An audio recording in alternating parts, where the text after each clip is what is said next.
Wala. Tapos kutsara na natin pagkain mo. Wala kami na kutsara nga lang. Hirap ang kaya ako sa hotel. Sabi ko, ayoko na. Ayoko na talaga. Sabi ko, ang bilis ko pumaba. Sinundan ako ng sakin ko. Ano bang problema? Tapos, kasawag na sa asawa mo, i-over mo na.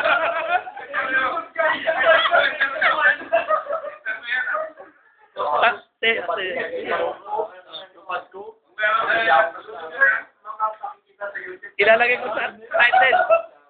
Ano pa nga nasawa niya? Sabi ko. Bakit mahina yung boss ngayon?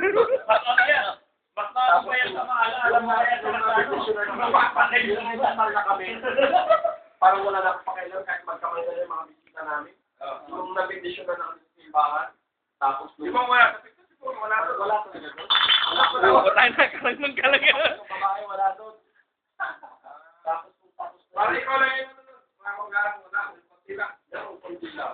Wala nga ang lot. Wala rin yung babae. Magsama lang.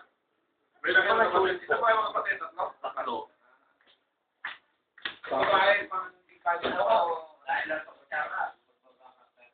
Yan, almusal na? Almusal na yan, ha?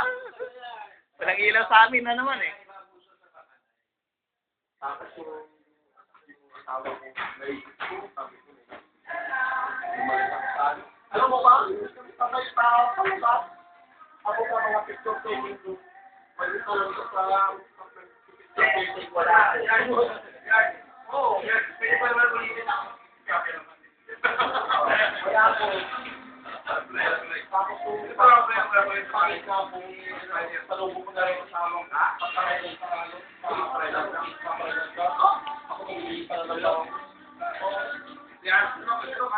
Ayun, dumating yan! Uli.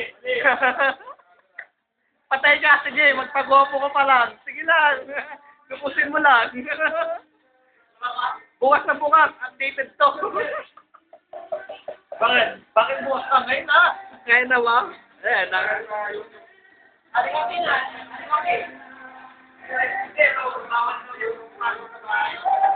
Hindi, okay pa. Kung mabarayin yan, amoy mo muna yung kamay.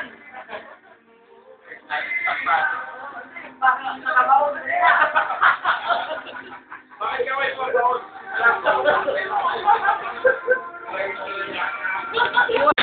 Wala.